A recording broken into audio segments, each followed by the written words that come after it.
I'm so happy to bring you Lili Infante. She is the CEO of Cat Labs. We talk about her days as a federal agent, crypto cop, how her and her team took down Hydra Marketplace, one of the biggest darknet marketplaces around the world. She goes into starting her own business, into entrepreneurship, what it's like being a woman entrepreneur. We talk about everything crypto, compliance, and more importantly, asset recovery. This is definitely a person that you want to listen to if you're in the space. Let me know how you love these episodes. Reach out to me on LinkedIn.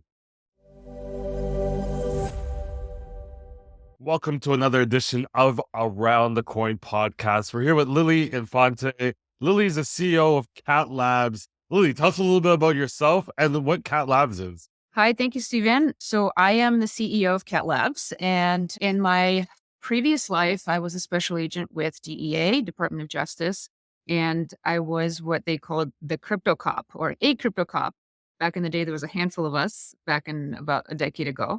And I started one of the first task forces that focused exclusively on cryptocurrency-enabled crime and dark web-enabled crime about a decade ago. And then in late 2022, left and started Cat Labs. And at Cat Labs, we build a cryptocurrency asset recovery software and platforms for government and also cybersecurity software for the private sector and for government. That's awesome.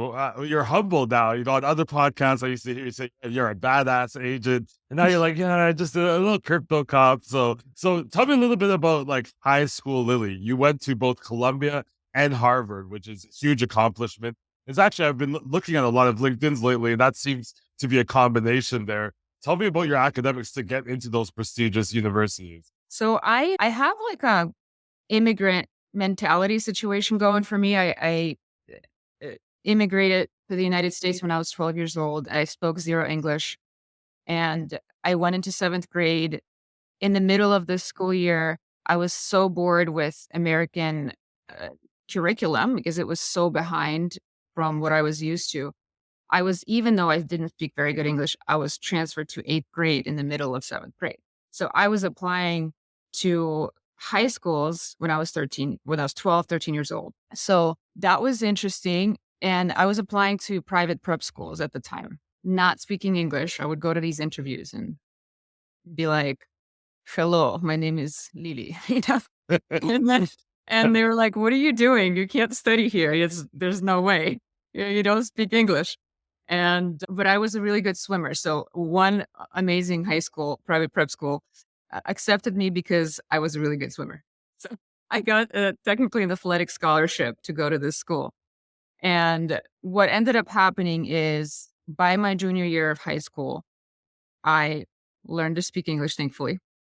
And I wanted to go to an Ivy League school. And my uncle is a professor at a university. He's a quantum physics professor. Wow. I come from a long line of very academic quantum physics type academic professors. And I told them, I said, hey, I want to apply to some Ivy League schools. I told them I'm applying to Columbia, I'm applying to Stanford. Stanford's not Ivy League, but one of the top schools. And do you have any suggestions for me? Because he was a professor, and he outright told me there's no way that you're going to get into any of these schools as an immigrant. And that is the best way to make me do something, is to tell me I can't do it. So it was like a challenge to me. So I ended up still getting into Columbia, and just despite my uncle, because I really did not like the fact that he told me I can't do it, and ended up getting into another Ivy League school. But yeah, it was what I mean by immigrant mentality. It's one of those things when your parents come from another country and they drop their entire life to get an opportunity here and to give you an opportunity in America, the American dream. There's so much pressure. There's so much pressure to make the best with what you have, right? That includes education, professional, anything that I do, I basically I put that pressure on myself. I have to be the best at it, because if I'm not, that means that they just drop their life and move to another country all for nothing. So it's not a really healthy way to be, but that's what's no. I think a lot of that drives us, right? That like not dark energy, but that like little bit of a push And since we lost half of our our Stanford audience, who's like, the alumni that are like, it is an Ivy League technically. Technically, it should be an Ivy League. Tell me a little bit about, what you think about education now, especially traditional education. We see now you can take any course for 16 weeks or 18 weeks and get the exact knowledge that you need. But there's also things like access, network, connections. I'm not sure how much that played in starting your own entrepreneurial business. Tell me a little bit about what your experience was in these Ivy League schools, and has that benefited you? And maybe what you would tell your children, like, do you think they need to go the traditional route? The only way that it benefited me is signaling. It signals to whatever it is that I'm doing, whether I'm trying to raise money, whether I'm applying for a job, it's on my resume that I went to an Ivy League school. So it signals to whatever potential opportunities that I'm pursuing that I am smart and capable, essentially, right? That I'm able to get into two Ivy League schools. That is really the only benefit I'm going to tell you in our day and age right now, because of what you said, because knowledge is so readily available. And the issue is, as I see it, is not about the knowledge being available or not available. It's more about how you learn. Everybody learns differently. I am really, really good at self-directed learning. And I'm really, really bad at learning when people tell me, show up at this time with this teacher, read this book at this time. I am absolutely horrible at that. And as a matter of fact, I had to hack my brain in order to do well in school and in a structured environment. So I'm extremely good at self-directed learning. Some people are not. Some people don't have the discipline to be able to do self-directed learning. And some people are just really, really good at showing up on time and listening and absorbing that information as somebody is presenting it to them.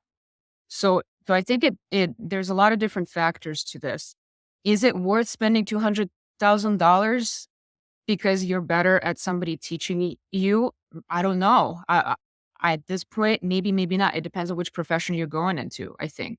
And also, like you said, it's also network. If you go into a really prestigious school, you're going to meet a lot of people that are in the higher echelons of society. So you're going to make that network. So that's very, very valuable.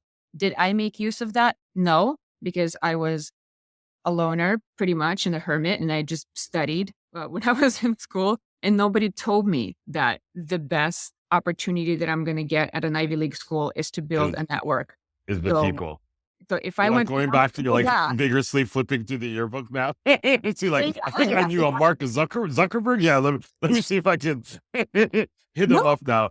But you talked about working at the DOJ in the cybercrime investigation, specializing in dark web. You started in 2012, which I think is when most people started hearing glimpses of Silk Road and other darknet markets. That was what crypto was associated back then.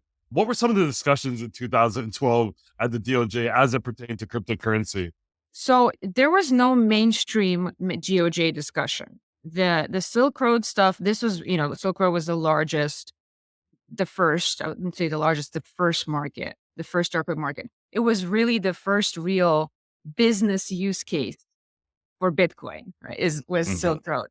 And it was not very widely known across law enforcement, across federal law enforcement, except for the specific groups or the specific agents that were looking into this stuff. And I think it really wasn't as well known until probably maybe 2015, 2016, when it started getting a little bit more on the radar to mainstream DOJ and mainstream federal agencies, where people started hearing more about dark web and crypto. But when I walked into my boss's office and I told him I want to buy drugs with Bitcoin, he said, "Who's Bitcoin?" It was, that's where I started. It was there was not a lot of precedent, and I had to build a lot of the precedent. A lot of the amazing agents that I used to work with, we all together, we built that precedent for investigative techniques, for keeping up with the technology, understanding how this technology, crypto and dark web and Tor, being used and why it's being used, and how criminals are obfuscating their funds to hide from us, right? Obfuscating their identities to hide from us. So there's so many different variables in a dark web and crypto investigation that don't exist in the traditional investigation, that we just had to learn a lot, and we have to create a lot of the investigative techniques that are being used today and teach them around the world. The last 2 years, a lot of my time was actually spent teaching, going around the world and teaching how to do dark web and crypto cases. So that's that's essentially how it started. I had to look for information. I had to ask my agency, hey, how do I actually get Bitcoin so I can do undercover investigations, so I can do undercover operations? And there was really not a good process in place. Like my agency was like mining Bitcoin in headquarters. And then the lawyers came down on our agency, like, what are you doing? You can't be using government resources to mine Bitcoin for undercover operations. How So tricky was it to work with the lawyers, right? Because, okay, if you're using cash to buy drugs on the street, the lawyers, evidence, everyone, they're writing down the serial numbers. How tricky was it to convince them, like, hey, I'm buying drugs using internet money. I just need you to, fund it with cash in order for me to convert. Like, how tricky was that? Were they very much like, hey, just relax with this a little, take your time? Or were they like, okay, like, as long as you can describe it to the world, we're okay with it? yeah, I had to make my case. And making my case involved, okay, this is what's happening. Look at, I have to show them the dark web market. Look, heroin is being sold openly on this market. I can go in and buy it. I had to explain to them how the escrow system worked on the dark web. Is in undercover investigations with drugs, is that you absolutely cannot, under any circumstances, front the money. Fronting the money as in give that guy money before they give you the drugs, right? And that's what you have to do in the dark web undercover operation. That was my first hurdle. I could show them, hey, look, all these drugs are being sold online, and there's an escrow service, but I'm still fronting the money. The drugs don't come in until a few days later in the mail. So I'm still fronting the money. Fronting the money is a huge sticking point for them. So I had to convince them and kind of go over that hurdle. So once I did, and then there's some people in headquarters that kind of already knew about these hurdles. So, the ones that were mining Bitcoin and for undercover operations. And so sometimes, and there were also, because we had to create these investigative techniques and these policies and procedures for the agency because they just didn't exist. We had to kind of on the fly create a lot of this stuff. Initially, it was we just got Bitcoin from headquarters to do our undercover operations. And then after that, when that was kind of canned, we now had to make relationships with centralized exchanges. We had to we had to find a way to procure cryptocurrency for our undercover operation, right? So there's a lot of logistics involved and a lot of different entities involved in actually being able to do undercover operations with Bitcoin.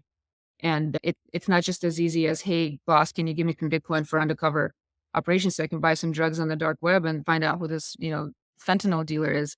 No, it's just a lot of bureaucracy that we had to go through. Thankfully, now it's very streamlined for the most part.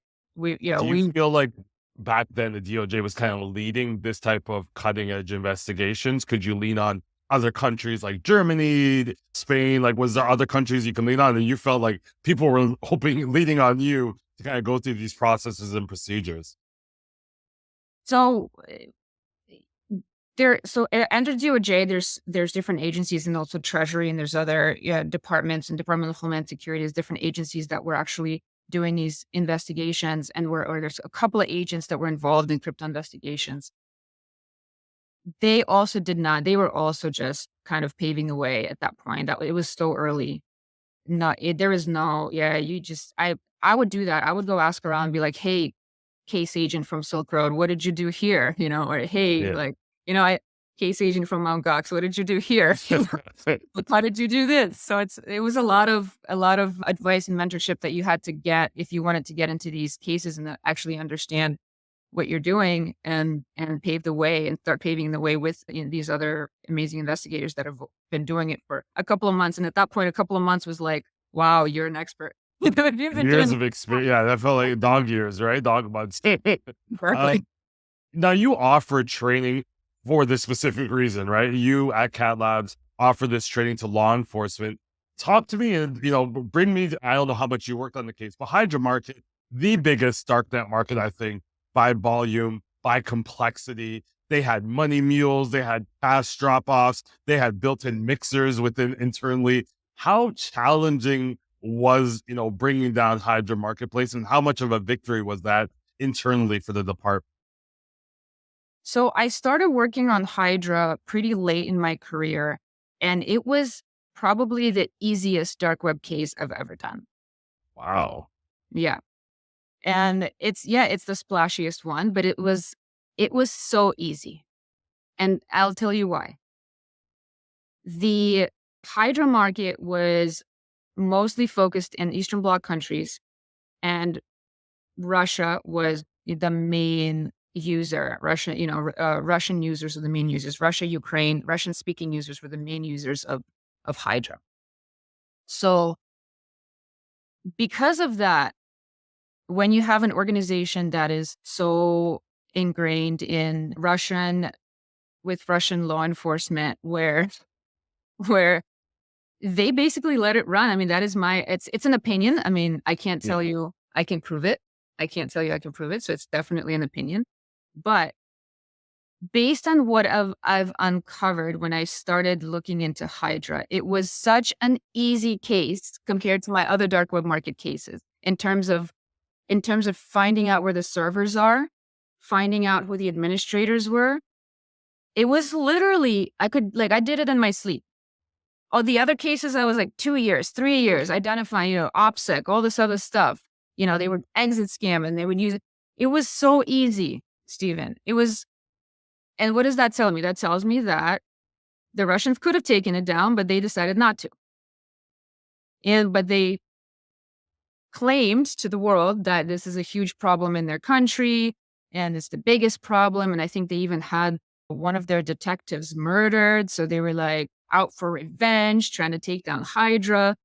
But because of the corruption, it was allowed to operate. That's my opinion.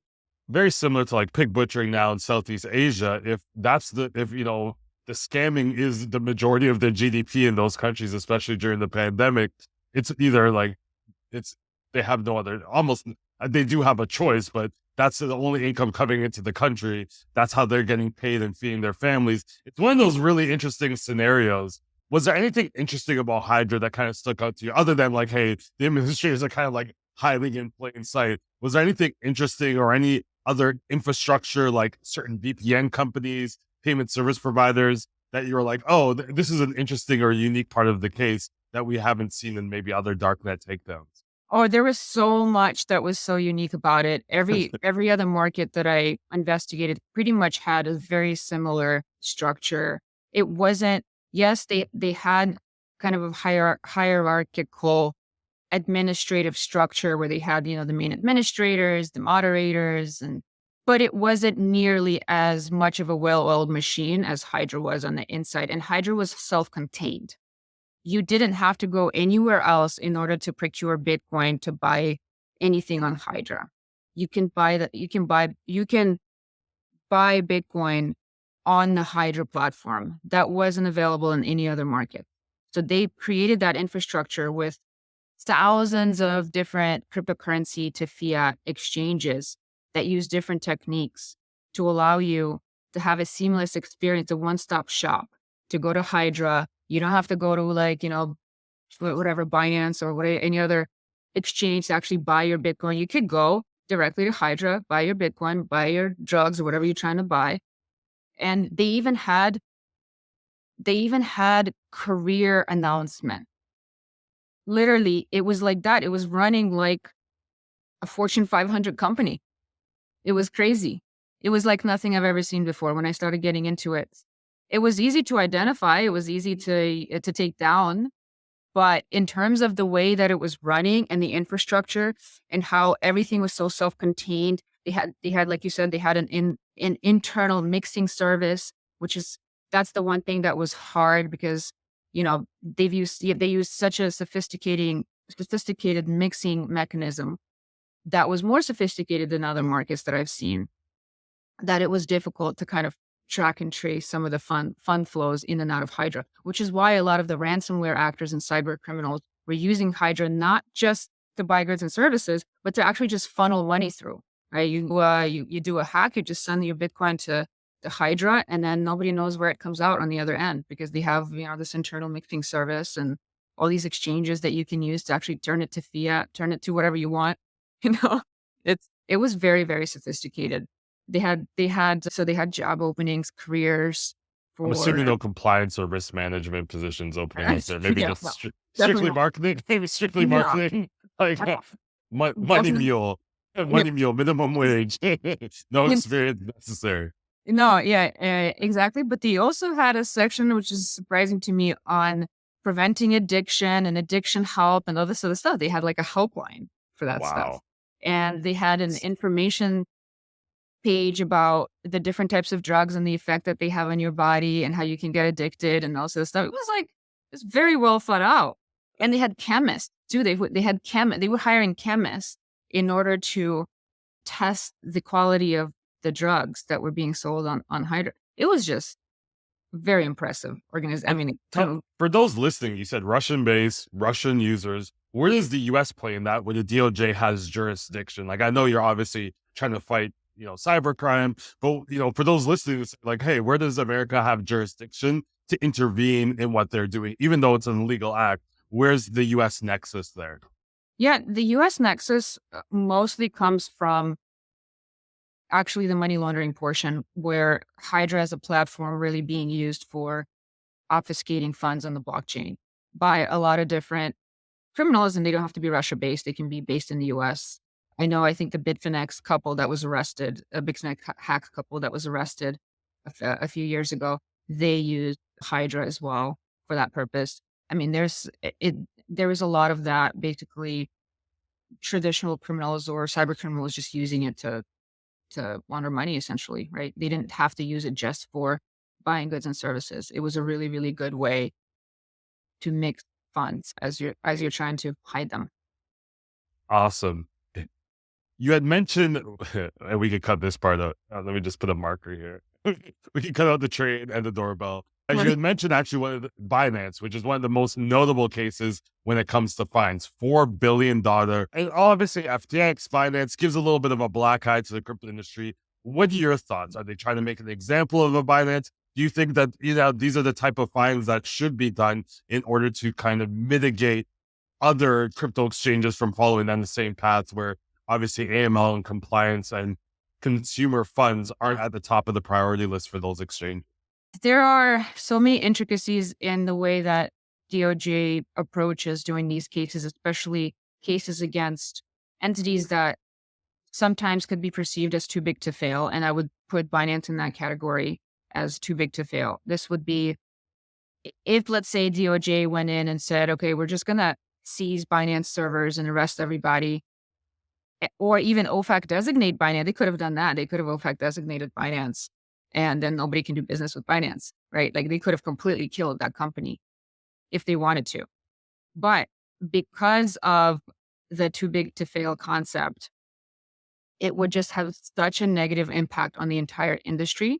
And, people think, oh, DOJ, they're just trying to kill the industry, or the government's trying to kill crypto. As a matter of fact, that's a huge consideration when you are doing a criminal case against an entity that could have an industry impact, right? And actually, they went easy on Binance because they could have done a lot more.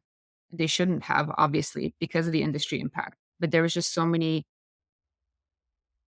intricacies involved there when deciding how to go about prosecuting Binance or any other, massive industry player that could have such a huge effect.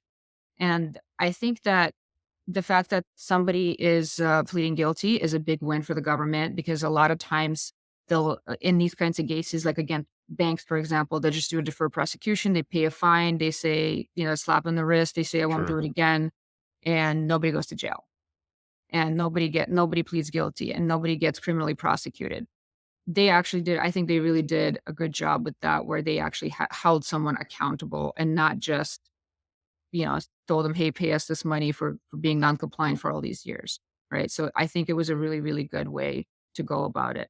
And yeah, I think it was necessary. I think the FTX situation is just absolutely crazy. Right. And FTX was a lot more blatant than Binance. Binance is a lot more nuanced, especially given the fact that Binance did hire and invest a lot into compliance in the last few years, where they hired a lot of compliance and, analysts, investigators, directors that actually tried to implement an AML KYC program at Binance.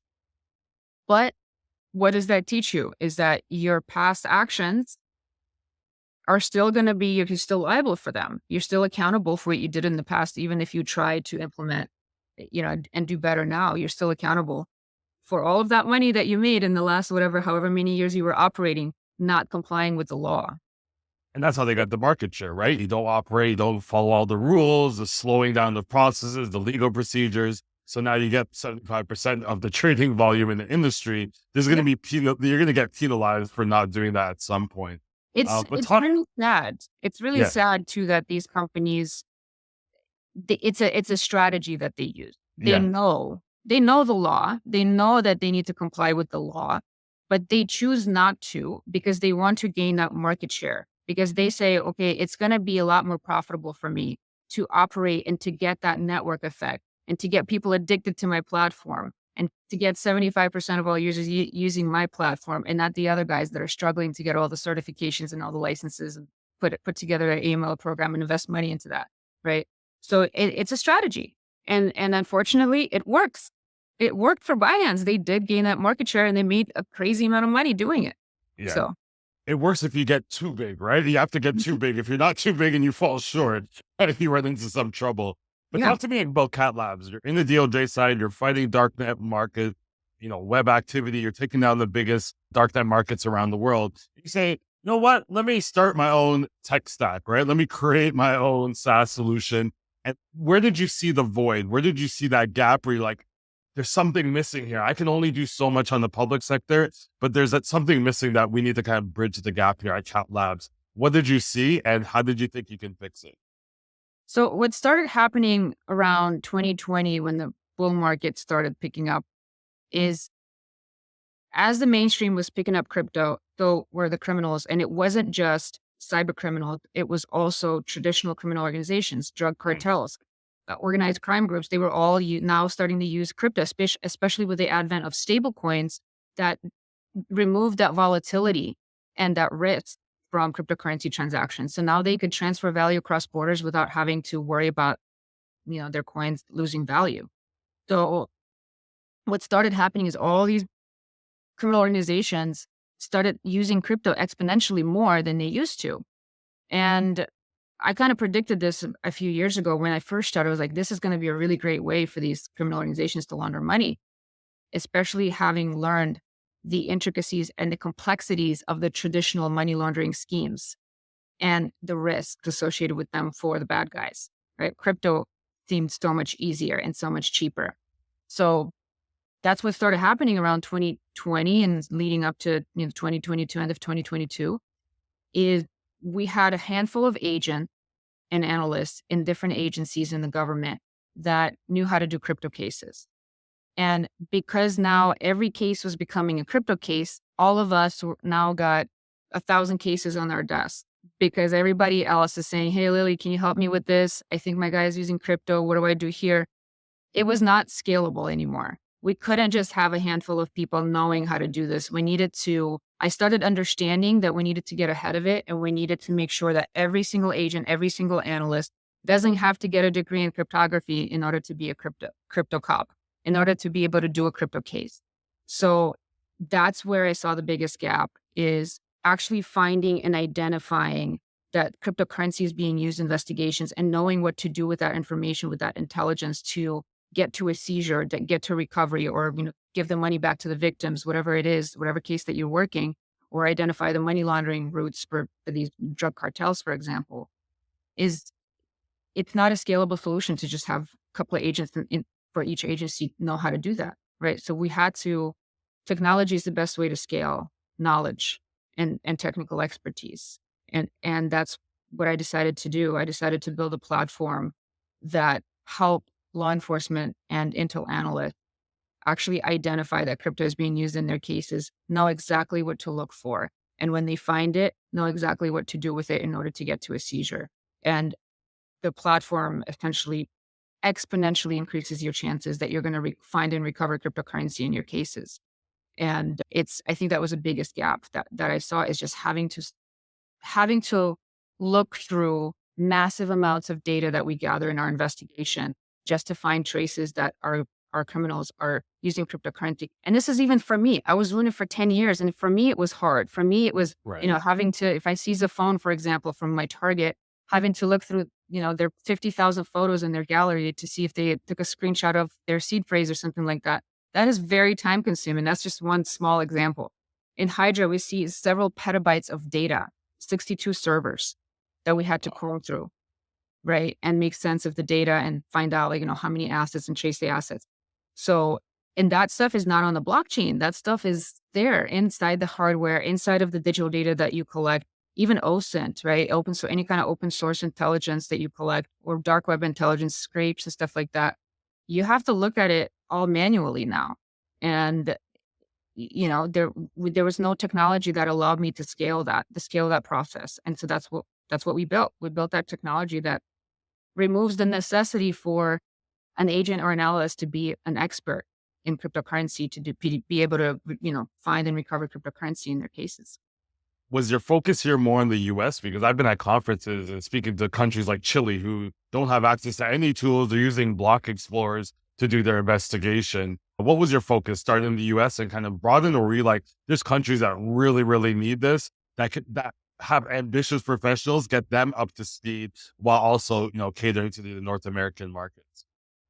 So because we were a startup, we had to kind of have a measured approach in our go-to-market strategy. And because I have the network in US federal law enforcement, that's kind of where we're focusing initially in our go-to-market strategy. But yes, of course, we talk to other countries as well that have the same problems that we do in the United States. We are very careful about which countries we talk to. The platform that we built is very powerful. We don't want it getting into the wrong hands. So, only US friendly, non-adversarial type countries is what we are targeting. And it's a global problem. Crypto is not just based in the US, and a lot of the funds end up in other places when you're doing your case. So it would be conducive for other countries to have access to scalability platforms that allow them to do crypto cases and recover funds. Now, the Financial Action Task Force, Interpol, other agencies that work, with the broader public sector, law enforcement and regulators, lawmakers around the world said, hey, we need to focus on asset recovery. The numbers that come out show that, really around the world, we're failing at the asset recovery space. How do these products that you're creating simplify this process? You touched a little bit on it, but how is it simplifying or at least empowering the law enforcement, public sector, and private sector to kind of up their game when it comes to asset recovery? Maybe you could say, why are we failing? And what's this, is it just a scalability issue? Is it just human resources issue? What exactly are your thoughts around that? Yeah, it's a scalability and a silo of knowledge issue. And I call it, it's human capital. You have a couple of people that know how to do this, and they can't do all of the cases in the world, right? So that's the problem. And what we built, the problem that we are solving is specifically in the identification that targets are using cryptocurrency. So that initial, when you're starting a case and you're starting to gather intelligence, whether you do a search warrant on somebody's email account or cloud drive, or you have a bunch of compliance reports that you need to look through, and it's 400 pages, and you need to find evidence that this target is using cryptocurrency. And in order to do that now, you have to manually look through these reports with your eyes, right? Or look through 50,000 photos in someone's phone gallery after doing a search warrant on their phone, right? Or using a phone or computer or servers, whatever it is. It's a really manual process. And just what ends up happening is not only agents don't, and especially local law enforcement, especially the ones that don't have a lot of the resources that the federal agencies have, they don't know what to look for. They don't know that a lot of their targets are using crypto. They don't know the type of information they should be gathering even in order to find traces of cryptocurrency used by their targets. So what we do is first of all, we have the training that teaches you exactly each step of the way, the type of information that you need to be looking for and gathering in order to find crypto assets. That's not just on chain, right? On chain, lots of awesome companies that are covering that gap, right? But off chain is a big component. I think it's the biggest gap. So when we're gathering intelligence, we're gathering evidence specifically digital evidence. What our tool does is it takes all of that evidence, you can plug it into our tool, and it will pull out only traces of cryptocurrency. So only, let's say if the person was using Binance, right? If they got a withdrawal request in their email, which wallet did they withdraw to? How much money is on that wallet? So we go from start to finish. We don't just give you, hey, here's the wallet address. No, we tell you, okay, well, there's actually, $500,000 sitting in this wallet in Tether or whatever, right? So we will actually go and ping the blockchain and tell you, from this data set, let's say you submitted an email account. From this data set, there's $2 million of seizable assets that you can go, if you can drum up the probable cause, you can go and seize that money. It's sitting there right there for you. So we take hours and hours and hours of manual labor that the agents would have to go through. Not just the manual labor, but also knowing what to look for. And we remove that necessity to need to know what to look for. So not only are we saving them many hours of manual labor, sometimes days and months of manual labor, depending on the data set that they're looking at, we're also removing the need to know what to look for and to know what to do with it when you find it. So like if it's seed phrases or private keys or public addresses or emails from, mining pools or exchanges or whatever it is, or a crypto app on your phone or crypto app on your software on your computer, or you're going to MetaMask all the time, or you attached a hardware like Trezor device to your computer. All of that stuff our tool picks up on, and it tells you, okay, here there are $2 million in seizable assets within this data set, and here's how you go and get it. And that's it. I think that's helpful too, right? When you're thinking about victims of like pig butchering, the problem with the police is like, they don't know where to start, even if they were given, even if they don't have to break down the door and get that information. They don't know where to start with the investigation. They don't have enough information, right? They just have this address. They don't know what to do with it and who to reach out to. Do you see more of a shift now of public and private sectors working together, like through tools like yours, where you're combining, hey, law enforcement, we're getting you to the point, but also you have connections a lot with the crypto industry, the private sector, where they can kind of, not tap in or API in, but they can also say, hey, like, here's all the information we need. They can take a look at that information really quickly. And as you said, if there's seizable assets, they can, freeze the account, put a hold on the account. And now law enforcement has an easy way to get a subpoena or a search warrant or a seizure warrant. Do you think there's going to be a lot more collaborations now with tools like this with the public sector, leveraging the private sector, so there's not so much onerous on them to come up with these investigations?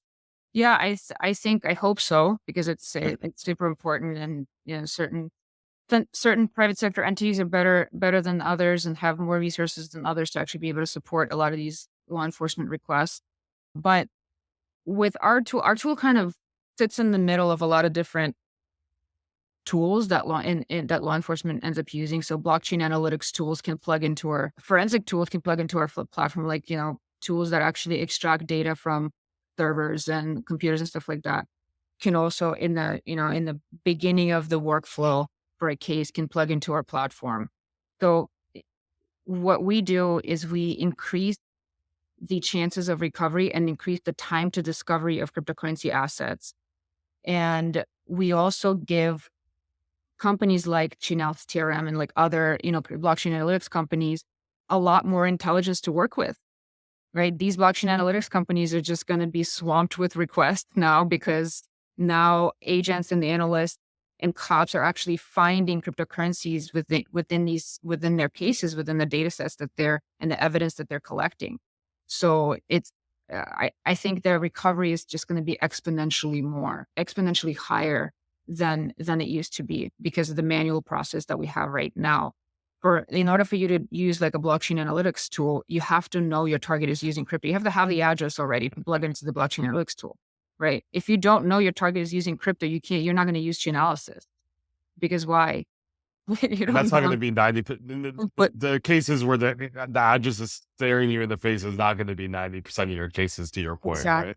The address will be staring in your face, maybe 10% of the time, and it'll be like a hack or scam or pig butchering, whatever. Yeah, you'll have the addresses in that case, but in most cases, you're not going to have the address. You're not even going to know that your target is using crypto. So that's based on your discussion, sorry to interrupt you, but I found an interesting point. Your go-to-market strategies focused on North America. based on what the DOJ has been doing since 2012, it seems like you're pretty much, on the top, I would say, international expertise when it comes to doing crypto investigation. But we're seeing now, like we produce a Chainalysis public key podcast. Every person that comes on that podcast says, US is great, but we'd rather navigate in a different country and use our innovation. So we're seeing a lot of innovative tools, DeFi tools leave the United States. What are your concerns with that? Working on both sides, on the public side and the private side. What are your concerns with this innovation leaving the US, especially when it comes to innovative things like investigations, recovery, and just altogether decentralized application?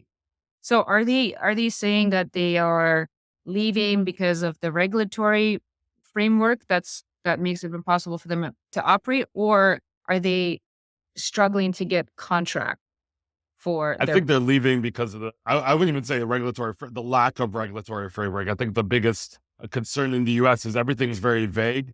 So you can start something, you can build something, and 3 years later, the SEC is kind of knocking at your door and saying, you know what?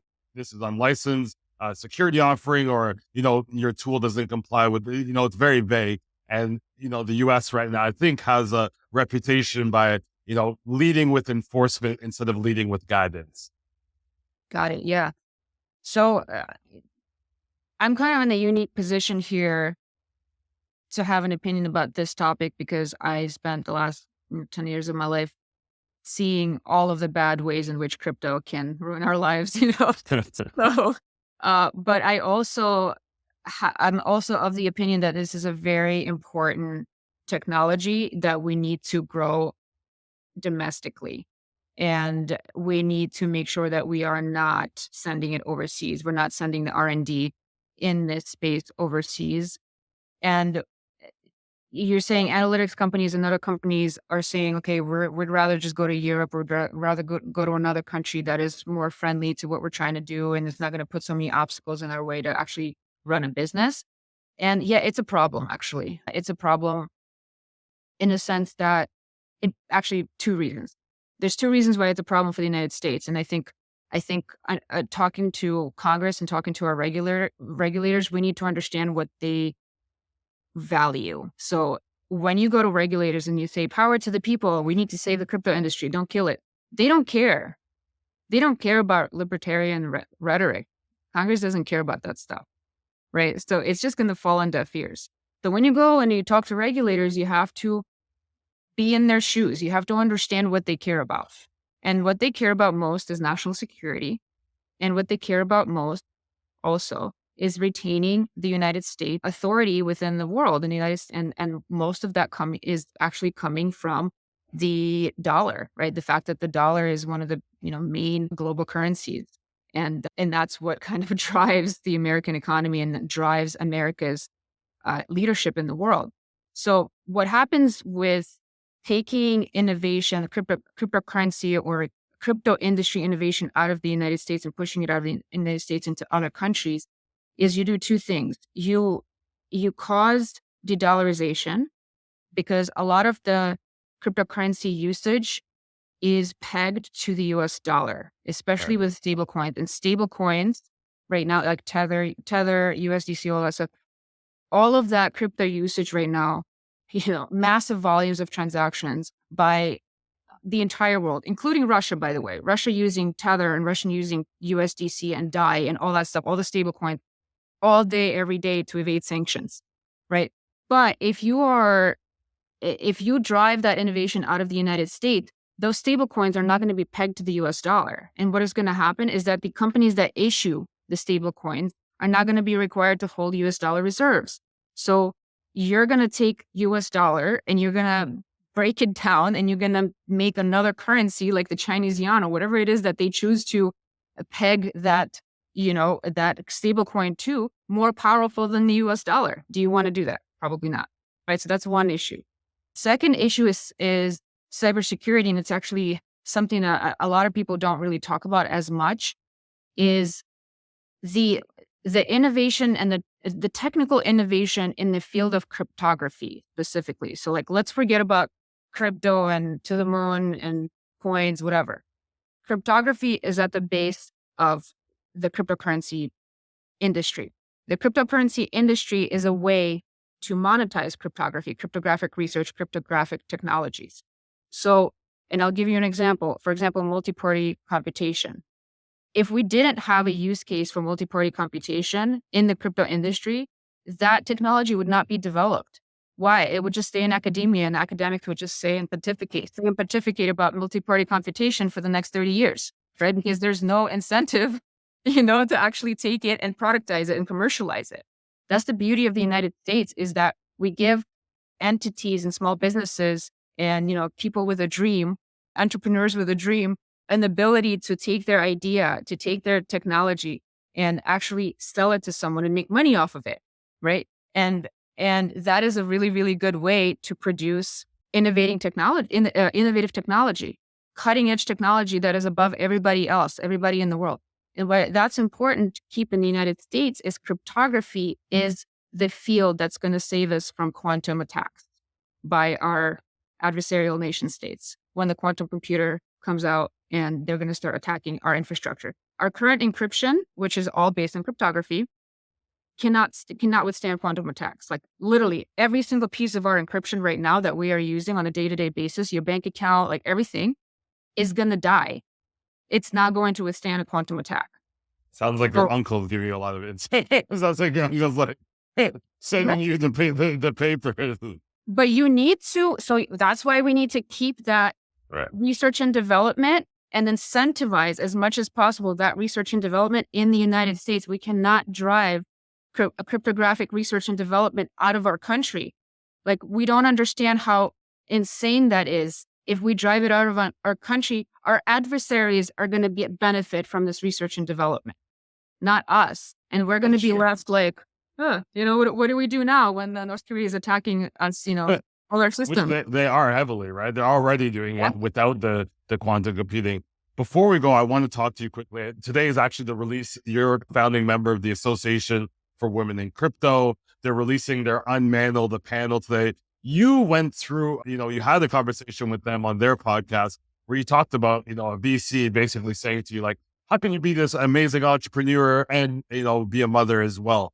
And, it was shocking. But I think, deep down inside, you're probably like, most VCs are probably looking at me with the same questions. How do you combat that? How do you change the bias? A lot of the listeners here are entrepreneurs, women, men, or VCs themselves. How are we going to change that, the way that, if it's a man entrepreneur, he doesn't have to worry about kids or, house league soccer or, taking their son fishing, etc.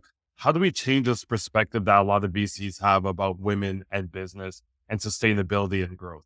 It's not an easy feat because you have to change many years of biased perspectives based on actual data, right? There's not a lot of tech women entrepreneurs. Let's be honest, right? So when you look at when you look at the actual industry and you see, okay, well, wherever the majority of the percentage of the math,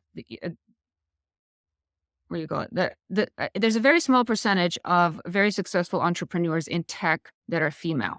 So when you're an investor and you're making an investment decision, you are going to look at those statistics and you're going to think, okay, why is that? Is it because women don't want to do this? Is this because women are not wanting to play in this toxic environment? Is it because women are being biased against? Maybe women are not getting the funding because there's biases against women and not being able to be mothers and entrepreneurs at the same time. So what is it? Like, what is it that's causing these statistics? Because I don't think it's all about women not having the opportunity.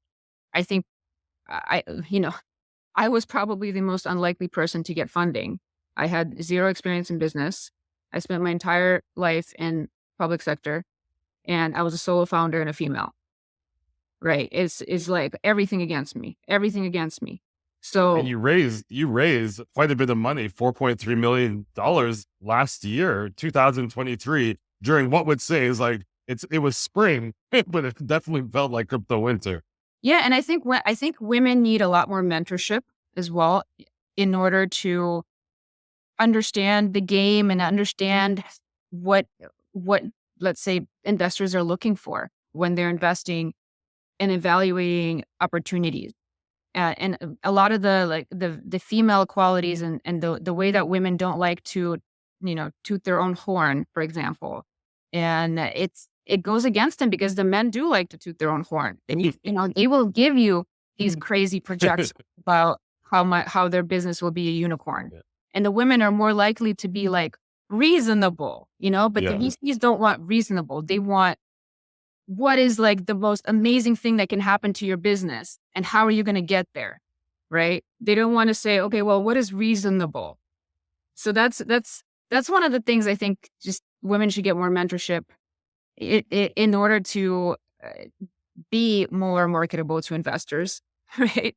And not be perceived as someone that is less likely to make investors money than a male, because women are not less likely. Actually, women are more likely to make investors money. There's statistics that back this up, in terms of return on investment for female entrepreneurs versus male entrepreneurs. So that's amazing. And So I great think, insights there. Tell us, we have a couple minutes left. Tell us 2024, what's big for Cat Labs? Features, products, services, or you just, right now you're focused on the release of Cat recovery. Like, what's the focus for you in 2024? Yeah, so we just launched our product, Recovery Cat, which is a cryptocurrency asset recovery platform. And our main focus is to grow that, add more features, make it even more awesome than it is now, which right now it's already awesome. I play with it every day myself because I'm like, I can't believe we built this. I would die for this when I was in the government doing crypto cases. Like give my left arm to have this platform. So like I'm always playing with it. I enjoy really talking to customers and getting their feedback about using the tool and getting value out of it. So I'm going to really focus in on that and making sure that we're adding value as much as possible to our customers, making sure that we are on top of emerging technology as it comes up. And emerging technologies in terms of how bad guys are using cryptocurrency, because they always come up with new techniques. So we have to stay on top of that and we have to integrate that into our tool sets. And then also we have a second vertical where we were talking about cryptography and the importance of working on cryptographic technologies. So we have another product that we're working on, which is in key management and key backup and recovery, which is one of the main vulnerabilities within the crypto industry in terms of how people actually end up getting hacked and losing money. So that platform, we're doing a lot of research and development on that using fully homomorphic encryption. So we're using a cutting edge cryptographic technology to secure private keys, to secure cryptographic assets. And we're super excited about that. So we're going to put a little bit more focus on that as well going forward. Your uncle's probably getting his resume already to join Cat Labs now. I think he loves his professor job. He's very cushy Awesome. too. Lili, it's been amazing. Thank you so much. We're going to put all the details in the show notes. And we're going to hope to have you back. We have a ton more to cover. So we're going to hope to have you back on the Round the Coin podcast, maybe in the year, and see where you've been, what you've done, and how you've grown. Thank you so much for joining us today. Thanks so much, Stephen. My pleasure.